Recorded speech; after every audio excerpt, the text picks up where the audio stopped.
We're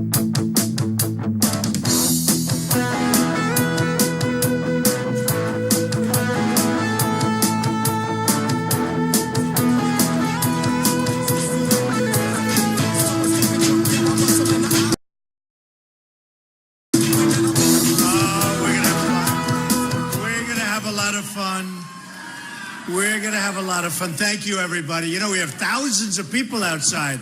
I feel guilty. Oh, that's so nice. So nice. Yay, yay. They're outside. You're inside. So beautiful. They're outside freezing. But we have thousands, and I just want to say it's amazing. I'll tell you, something's going on in Wisconsin. I think we're going to have a very good day on Tuesday. I'll be honest. We're going to have a very, very good day. We had big crowds. This is the third one. We've been packed at every place. On Monday, actually, we're going to have, I guess, 20,000 at one and 6,000 or 7,000 at another. And we would have had 7,000, 8,000 here or 10,000 if we could have found a bigger place. I don't know. Is there a bigger place around? Let's go find one, right? Anyway, well, I want to thank you all for being here. You know, it's all about making America great again, right? Make America great again.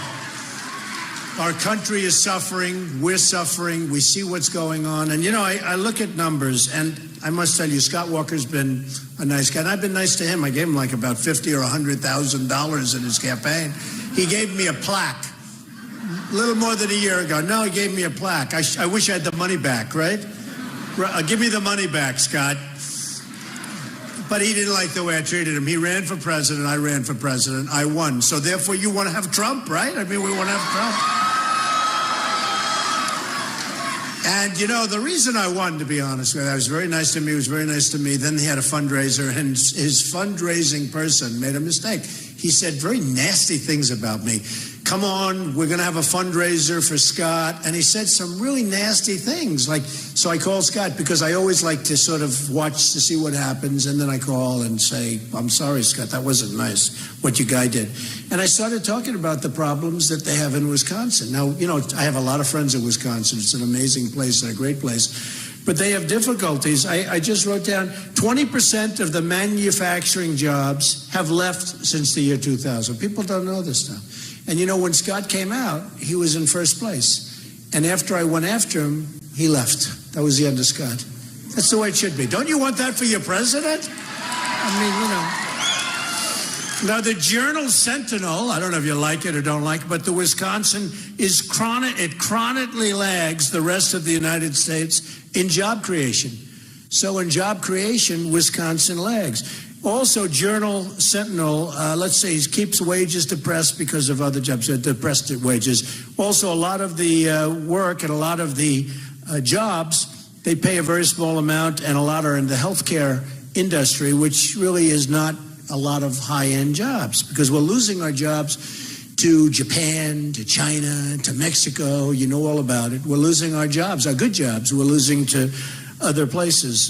Sort of interesting. I'm a big buyer of things, and I buy Warsaw Windows, not so far from here. But Warsaw Window, they do a great job. Charge me a lot of money for their windows, but that's okay. In the meantime, they don't leak. I bought, I guess, close to 4,000, maybe even more than that, 4,000 windows for 40 Wall Street, which is a 72-story building. It's actually one of the tallest buildings in downtown Manhattan, right on Wall Street. Great location, great building, 100% occupied. And I bought Warsaw Windows, okay? And boy, do I buy Kohler products, okay? Kohler. Herb Kohler's a friend of mine. So we buy a lot of Kohler products, so, you know, so it's good stuff. So we keep a lot of money in the state. I don't feel guilty at all. And I've been here now for, wow, we've done 3 today. We're going to do 3 tomorrow. We're going to be here Monday. I'm staying on Tuesday. If I feel I'm going to lose, I'll be out of here. I'll go like this. And if I feel I'm going to win, we'll all get together. We'll celebrate together on Tuesday night. All right?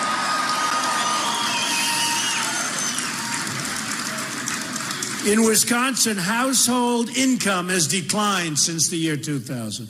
Not good. It's not good. Look, the bottom line, it's like the country. And you're in the middle of the pack. For the states around the area, you're in the middle.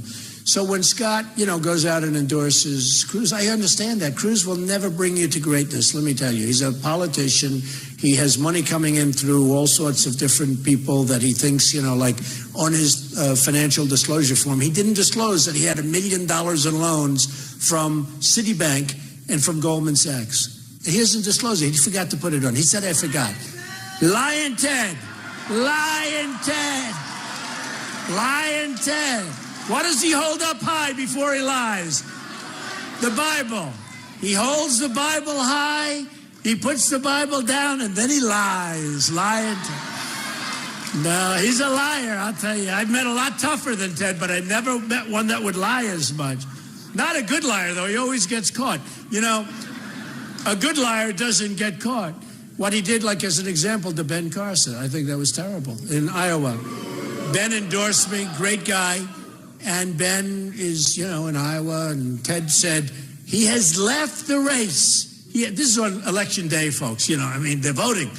And he let everybody know, and it's a caucus, so it's not where you just wait. They walk in, they sat down, they explained that he left the race, and thousands of votes were taken away from Ben Carson by lying. And then Cruz called up later and apologized. Excuse me, about 10 minutes after the election ended. That somehow doesn't help, right? Doesn't help. So, look, this is what we have. These politicians are never going to take us to the promised land, and certainly Cruz isn't. Does he get along with anybody? Nobody likes him. I mean, think of it. The senator that he most respects in the world is Jeff Sessions, a great, great guy from Alabama, right? Senator Jeff Sessions. And in the first part of the race, he kept talking about Jeff Sessions, Senator Sessions, and then Senator Sessions endorsed me. And he said, and look, he knows, because he understands we have right now $19 trillion in debt, going up to 21 because of the crazy omnibus plan that was just passed, the budget that was just passed, which is one of the worst budgets I've ever seen. And it went so fast 3 months ago. They passed the omnibus. Does everyone know what I'm talking about? One of the worst. It funds illegal immigration. It funds ISIS coming in, or whoever comes in, because we don't even know who's coming in. We have people coming in from Syria on the migration, thousands and thousands of people. We have no idea who they are, where they come from. There's no documentation. We have to be crazy. No, I will tell you, they're going home. If I become president, we have to. We have to. We have no choice. Where are these people coming from? I mean, where are our leaders coming from? What are they doing? We have no documentation, and you see what's going on in Germany. You see what's going on in Sweden, a small part of Sweden where they took a lot of people in. It's like a disaster. You see what's going on in Brussels. Brussels, 25 years ago, was incredible. I made a statement about Brussels recently, and it was very harsh. I said it's like living in a hellhole, because I have a lot of friends that go to Brussels. It's a financial capital. And they tell me what's going on. I'd been there years ago, and it was beautiful, one of the most beautiful cities in the world, actually. And a friend of mine came back, and he said, another friend said, oh, it's like an armed camp. And this is because people came in, and frankly, those people weren't vetted, and it's a disaster. So I made this statement. The New York Times did a major story. How dare Donald Trump criticize a place like he did Brussels? And it was like, I was excoriated. Then 2 months later, which was a week ago, they had the horrible problem in Brussels. And now Brussels, they realize they have no control over the place whatsoever. And we can't be the stupid people. We can't be. We just can't be. We can't be. And we're not going to be. Speaking of that, we'll get off. And really, I want to talk about trade. I want to talk about keeping our jobs here. And I want to talk about bringing jobs here, okay? So that we can fill up lots of different places like this. I'm telling you, I want to talk about that, because that's really... But speaking of illegal immigration and Syria or wherever these people are coming from, and you know what? I have a big heart. I have as big a heart as anybody. A big, big heart. And we should build in Syria safe zones. We should do it. And we'll get the Gulf states to put up the money. I don't want to put up money anymore. We're putting up enough money. We don't have any money. This country has no money. And we'll talk about that in a minute. But I thought I'd tell you this. This was written by a fantastic guy and a rock and roller, actually, who did something. And it talks about illegal immigration. And just think about this. We don't know who's coming in. We don't know anything about. We know something bad is going to happen, okay? Something bad is going to happen. This is like, you know the story of the Trojan horse, right? This could be the ultimate Trojan horse. And don't forget, we have thousands and thousands of people. And did you ever know the migration line? Did you ever see it? They have a lot of young people, young, strong men. I say, where are the women? Where are the children? There's some, but there aren't very many. And I mean, seriously, maybe it's not, but this could be the Trojan horse. So I thought I'd say this to you. I don't do it often, but it's a sort of thing that was written years ago, and it's called The Snake. Do you like it? So who's heard The Snake before? Does anybody want to hear it one more time? Huh? People love it. You know, great art. It's interesting. A friend of mine's a great, great art collector, and if you look at the Mona Lisa, right? The Mona Lisa, one of the great paintings, you don't like it that much at the beginning. You really don't.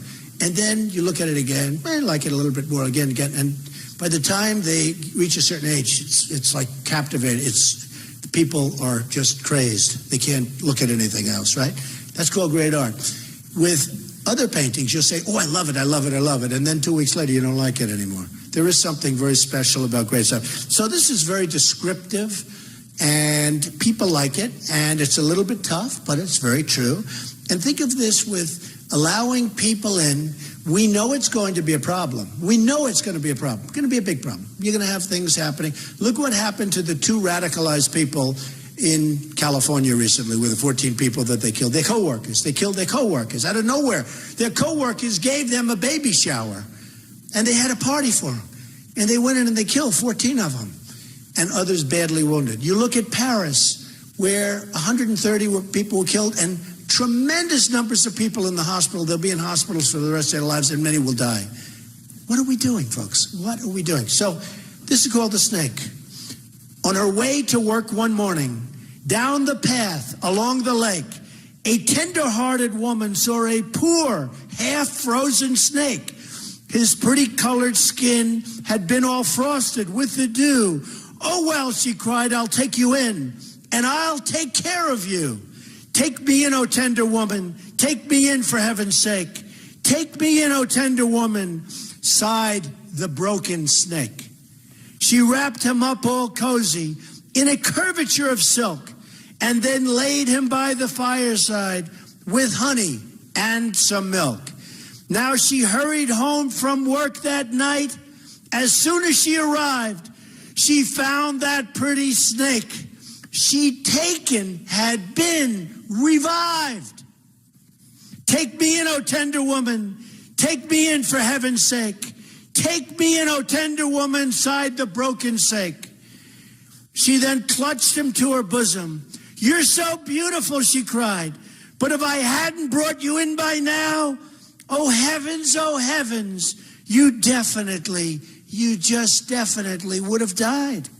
Now she stroked his pretty skin, and then she kissed him and held him tight. But instead of saying thank you, that snake gave her a vicious bite. Take me in, O tender woman. Take me in, for heaven's sake. Take me in, O tender woman, sighed the vicious snake. I saved you, cried the woman, and you've bit me. Heavens, why? You know your bite is poisonous, and now I'm going to die. Oh, shut up, silly woman, said the reptile with a grin. You knew damn well I was a snake before you took me in. Right?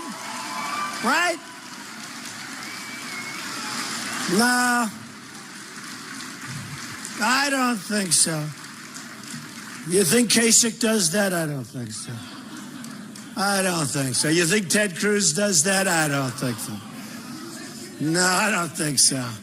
So look, we have